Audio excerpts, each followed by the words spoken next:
Happy Valentine's Day, y'all. We're so excited Yes. to be with y'all on this evening. It's been a journey literally getting to this space of tea with the terrain. Yes. It's been a couple of years. Kim and I have been so focused on building everybody else and building ministries and building our family that now it's time for us to build each other. Yes. And I'm so excited to announce to you on this Valentine's Day that you will have episodes of Tea with the Terranes on a regular basis. Yes. Yes. On tonight's episode, we want to just discuss a couple of things on tonight. We want to talk about love. We want to talk about loving again. We want to talk about being a blended family. Yes. We want to talk about the journey on how we got to this specific space. And we're going to give you the nuggets and the clues and all of the context in which you need in order for you to be able to see yourself in this same spot. Because guess what? This tea we about to spill is getting ready to be so hot. Woo! I hope Hot you got hot. Insurance. You need insurance because if you burn yourself on this episode, don't you call us. No, we love y'all. But listen, I'm so excited and I'm so honored to be before you guys on tonight.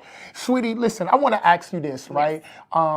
We've been on a journey, and it seemed like our journey before the eyes of the people have gone so quickly and things have gone so fast. Tell me, what was this journey like for you loving again?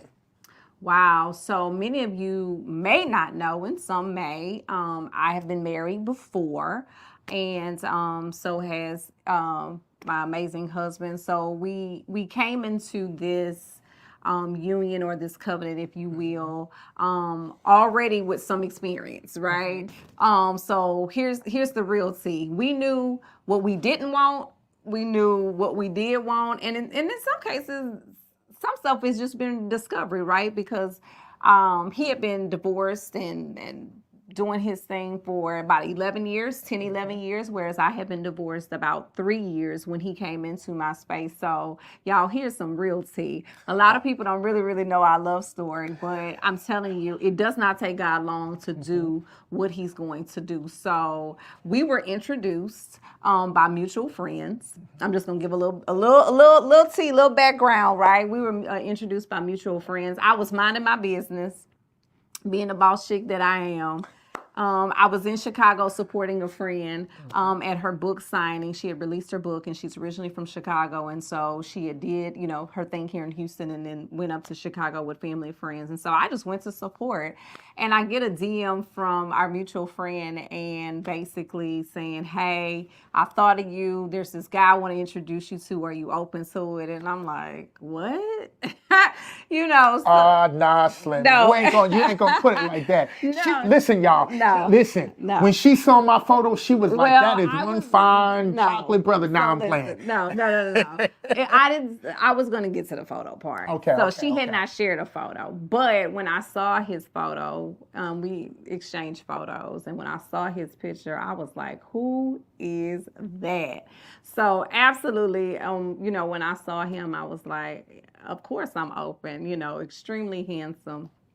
It was just something about him. And so nonetheless, we exchanged numbers, and really the rest is history. But let me just be clear. I knew exactly what I didn't want and what I did want. And let me tell you, your boy was on a flight 2.5 weeks later from Virginia down here to Houston, Texas. Okay. And so he got here, and man, like 2 months later, we were engaged. We met in September, engaged at the end of October, not even 2 months.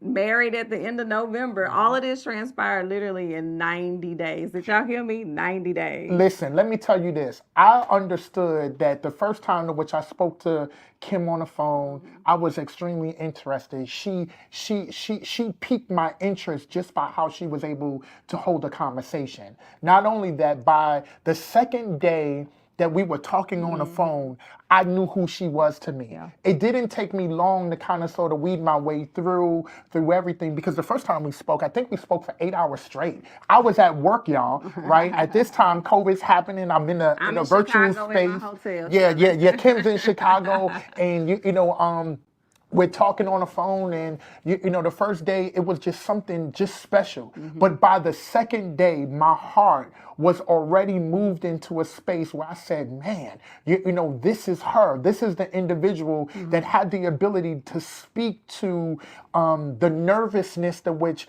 that I would have because I was divorced already 10 plus years, right? I remember the first time when I reached out to Kim. Let me be honest and transparent. I hit her inbox right after my friend said it was okay.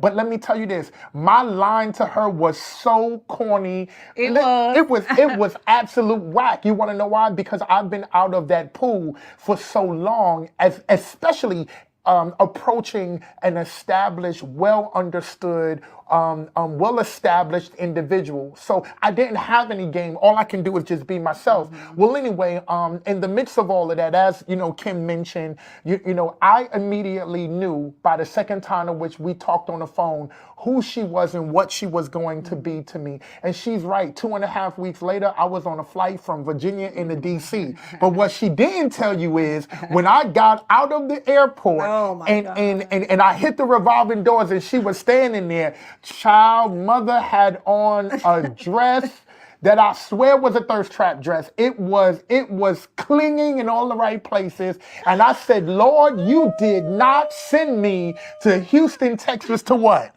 Oh. God did not send me to Houston, Texas to fall. But guess what? God. He did send me to Houston, Texas to fall. He sent me to Houston, Texas to fall in love. That is so amazing. He sent me here to fall in love, so amazing. right? To finalize what love is. For me, I didn't know what love was. I had a false sense of what love was, right? And because I didn't fully understand what love was from a natural perspective, nor from a biblical perspective, it took me time to really trust God. And in me trusting God, He gave me you. Awesome, awesome. And I'm so glad about it. What a gift. Listen. So I always say he's the gift, I'm the prize. Now make sure you hashtag that. Yeah, the gift and the prize. Hashtag the gift and the prize. You want to know one of the biggest things that really caused my heart to be mended towards Kim is that one day as me and Kim was talking on the phone, she was were you in Texas at that time?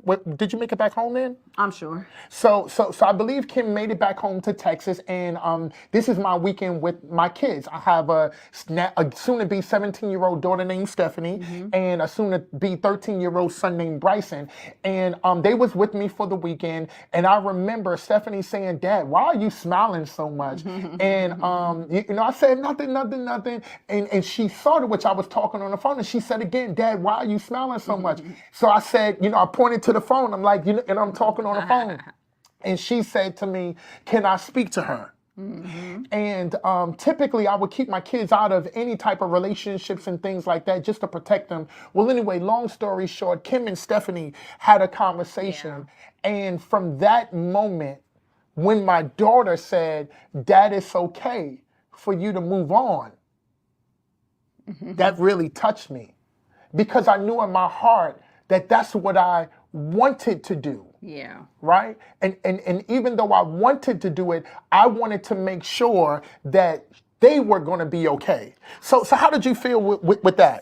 So when I had the opportunity to talk to Stephanie, you know, he asked me was it okay to talk? And I said, of course. I mean, what did I have to lose talking to her? And so of course she gave the thumbs up. But I'll tell you guys, and we have so much to share. Like this has been a journey.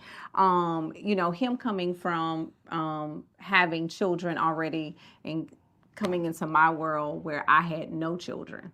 Okay, so now we're blending a family. And let me just give a shout out to all of, you know, my independent boss women.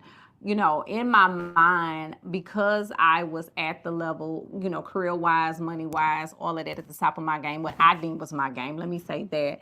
I believe that I could tackle anything. I could handle anything. And let me just tell you, not from a negative context, right? But I realized that this was something that I had to have, like God had to help me with it because if we could just be transparent, because that's who we. Anybody that knows us knows that we are Yeah. truly, truly Yeah. transparent. And here's one of my transparent real moments, and there's so much more to this, y'all, and we'll speak to it in more episodes.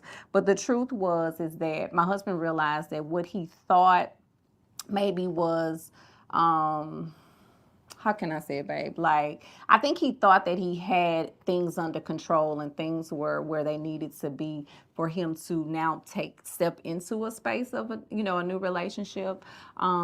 It wasn't until we got on the other side of I do that we realized that, we had to tackle some areas, and assure the children, and not just the children, but even their mother, right? That's another episode for another day. But, when you talk about, co-parenting and how they define it. So let me just, here's the thing, y'all. He defined co-parents in one way and their mom defined co-parents in another way. And so that was a challenge for me, if I can just be honest, because I saw things, I saw it from a different lens. I saw control, I saw manipulation, I saw all of those things. And because my husband loves his children so much, that's one thing I loved about him, the way he loved his children, and even the way he loved his mom and sister. That was important to me. But nonetheless, we'll speak to all of that more.